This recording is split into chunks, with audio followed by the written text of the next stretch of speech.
Ngopi. Kita jumpa lagi dalam Ngebaca, Ngopi Enak bareng Coach Anton. Episode Chemistry Kolbu. Saat ini kita tengah berada di Jung Cafe di Rawamangun. Salah satu tempat yang nyaman untuk ngebaca ya. Oke, kita merapat. Iya. Nah, bagi sahabat kopi yang bertipe lainnya, misalnya ada yang feeling, sensing, thinking ya, kita sepintas akan kita bahas ya. Cara belajarnya orang feeling itu dengan diskusi, dengan kelompok belajar, terutama dengan teman-teman dekatnya, karena dia lebih kepada orang ya, lebih kepada emosi. Jadi bahkan jika dimungkinkan milih guru yang dia suka, dia hormat, dia segan. Kalau dia udah nggak suka sama gurunya, jangan harap dia dapat nilai bagus gitu ya. Bahkan kalau perlu pilih lingkungan yang mendatangkan pujian ya, yang memungkinkan dia populer di situ ya, dan lingkungan itu, komunitas itu membuat dia merasa penting di situ. Itu penting banget buat orang feeling ya, karena chemistry-nya adalah cinta, emosi, like, dislike, empati, iya, terutama perasaan orang, baperan gitu ya. Nah, misal ingin belajar fisika misalnya, dia perlu temukan siapa sih tokoh yang hebat di bidang fisika yang dia bisa kagumi, misalnya Einstein gitu ya. Nah, dia belajar dulu biografi Einstein, baca-baca dulu sampai dia muncul kekaguman, akhirnya dia akan tertantang untuk mempelajari fisika sama seperti Einstein itu ya.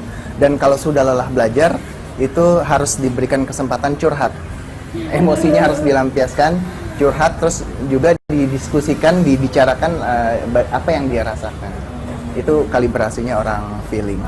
Lain lagi kalau orang sensing ya, kalau orang sensing itu dia bekerja dengan menggunakan panca inderanya.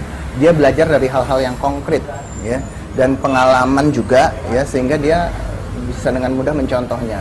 Yang paling gampang tuh learning by doing bagi dia ya. Sebelum belajar juga fisiknya perlu dipanasin tuh kayak mesin diesel gitu ya, dikasih dipanasin, stressing dulu, senam, atau kalau masih kecil TK ada baris berbaris gitu ya. Ya itu, atau olahraga dulu, permainan suka bola, basket ya. Yang penting ada keringat dia mengalir, otot-ototnya bergerak ya. Karena chemistry dia yaitu fisiknya dan hal-hal yang konkret, nyata, tertangkap oleh panca indera. Dia suka benda-benda yang bagus-bagus, berkilau gitu ya. Dia suka. Jadi termasuk catatan juga kalau dikasih stabilo warna-warni itu kan membantu dia, karena ingatannya secara visual ya.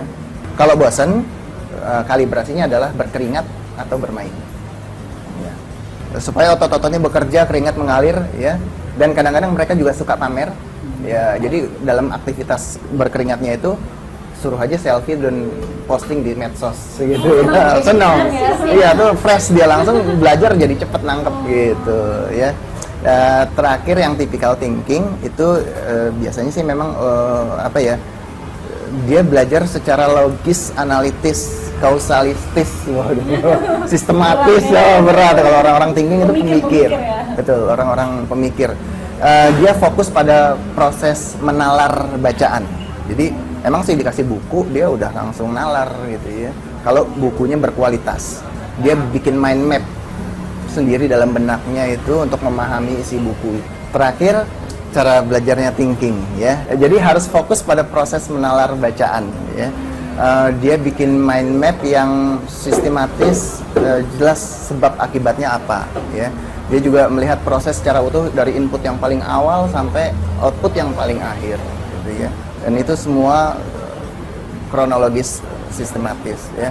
Jadi orang-orang thinking ini harus membuat to-do list ya, untuk menjaga fokus dan konsentrasinya. Dia harus juga cari lingkungan yang kompetitif ya. Thinking umumnya skeptis ya, ragu dan nggak mudah percaya ya. Selalu apa-apa dipikirin, apa-apa pemikir ya.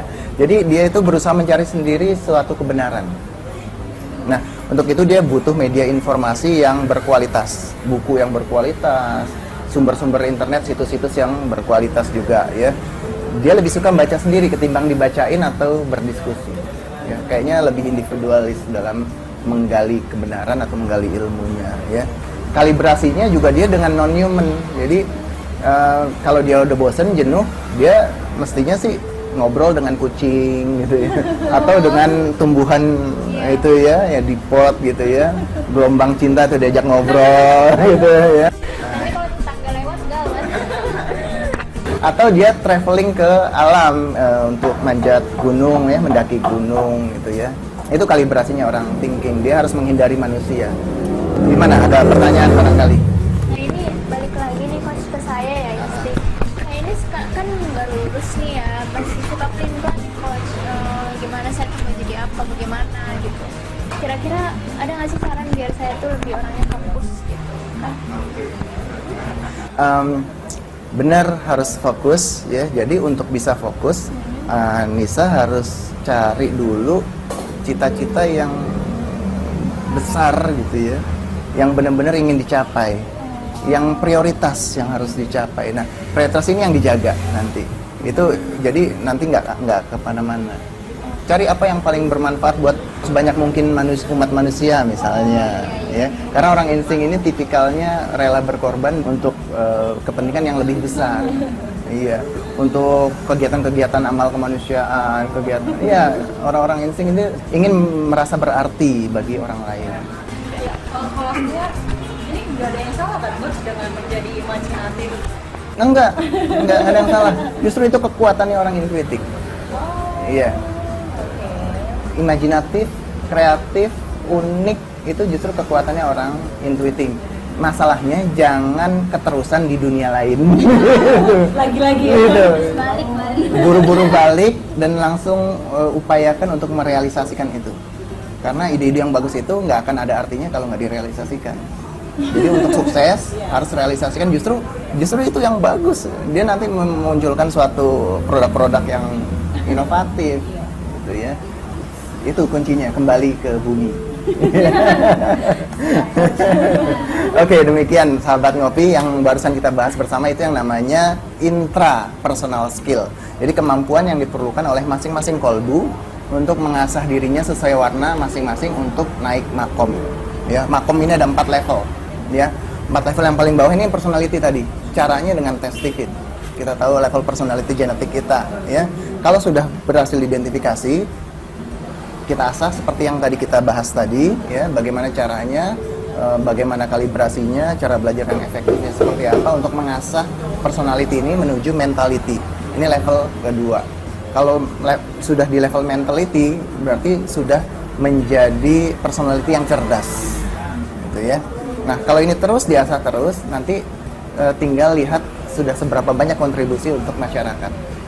Kalau memang ternyata sudah ada kontribusi buat masyarakat, berarti sudah naik ke level society, ya. Dan bahkan kalau ini terus makin meluas masyarakatnya, sudah bisa menjadi role model, maka dia sudah berada di puncak piramida makom itu, ya. Levelnya sudah spirituality. Berarti Anda sudah bisa mengikhlaskan diri, mewakafkan diri untuk menjadi role model bagi masyarakat luas. Kita yang realistis aja, setiap level dilalui secara bertahap, nggak boleh loncat. Kalau loncat malah nggak beres, ya, ada sesuatu yang kurang nanti ngaco jadinya, ya. Jadi mengasah ini harus step by step. Jadi mari sahabat ngopi semuanya, ya, yang budiman, yang berbahagia, kita sama-sama berproses mengasah diri sehingga kita bisa naik makom ke level yang lebih tinggi dari yang sekarang, insya Allah, ya.